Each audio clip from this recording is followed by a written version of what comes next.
Well, this may be the Telstra bill bungle to beat them all. For 6 months, Angela has been at the mercy of the telco giant over a case of mistaken identity that saw her charged thousands of dollars and turned her honeymoon into a nightmare. If someone had simply done their ID checks, it could have been completely avoided. This case is unbelievable. There's $6,000 in bills here from Telstra. It's crazy, isn't it? Oh yeah, definitely. And none of these are mine. This is a saga like no other. 6 months in the making, and all down to a case of mistaken identity. Telstra treated me as if I was guilty. From a ruined honeymoon to criminal investigations, Angela McCarthy has to be one of the unluckiest and angriest Telstra customers we've ever met. It all started back in November when Angela received her monthly bill in the post, only this time instead of the normal $200, it said she owed Telstra a whopping $2,000. So I started flicking through the bill trying to work out what happened there, but I saw that there were 2 brand new connections on my account that I'd never signed up for. Angela thought it would all be sorted with a simple call to Telstra to tell them they had the wrong account, but little did she know how wrong she was. They basically were just like, this seems like it's a fraud case because both of the phones were signed up in my name, but they were sent to a completely different address down south. Angela was then sent here by Telstra, who refused to even block the phantom iPhone numbers until she filed a fraud report with police. It was pretty ridiculous. But all I was asking them to do was to basically stop those for 2 phone numbers now from constantly making phone calls so I wouldn't get any more charges. By now, her next month's bill had arrived, another $2,000, just as Angela and her new husband were getting ready to jet off on their overseas honeymoon. I mentioned to them, I need to get this sorted out. I'm going on my honeymoon soon. But it certainly wasn't sorted.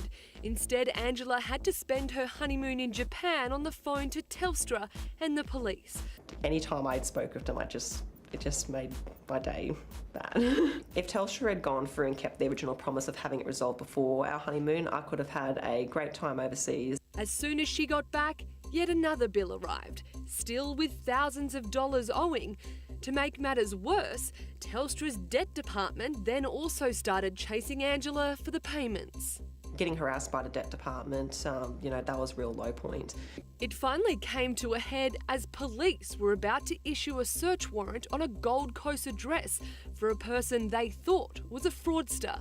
But that's when Telstra realised it had all been a huge mistake. Telstra was suddenly, and it's like, oh wait, don't do that. It's actually an error on our end.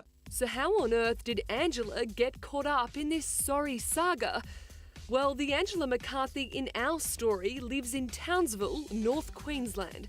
It turns out another woman with the exact same name had gone into a Telstra store on the Gold Coast, 2,000 kilometres away. Store staff had issued her with 2 new iPhones, but somehow linked them to the wrong Angela McCarthy's account. Why didn't anyone click on that, first of all, date of birth, second of all, why would a customer suddenly want 2 brand new devices sent to an address that's, 2,000 kilometres down the coast? It doesn't make any sense. What's happening behind the scenes if someone's details are getting confused with someone else? Joe Ucukalo from Handle My Complaints says it's a warning to anyone who gets a phone bill. It's a really good reminder to check your bills to make sure you're not being charged for something you didn't buy.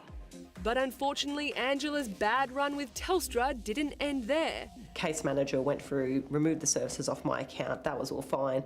But then the next month, so hit April, I got charged with the early termination charges for both phones. To top it all off, Angela then realised Telstra had, wait for it, blacklisted her in a credit report. I thought it was resolved, but it wasn't. It was just one of those things where, when you're sitting there and you're running a race and you think you've hit the finish line, but then you look out ahead and it's all the way down the other end. But like all good stories, this one has a happy ending. Telstra has since removed the credit blacklist, credited Angela's account, and offered for her and her husband to take their honeymoon again. As for the other Angela McCarthy, well, she should be expecting a very large bill in the next few weeks. If someone had simply done their job and, checked the date of birth or checked the account password, checked the address, they would have seen it straight away. Good result for one, Angela McCarthy. Telstra has sent us a statement which you can read in full on our website.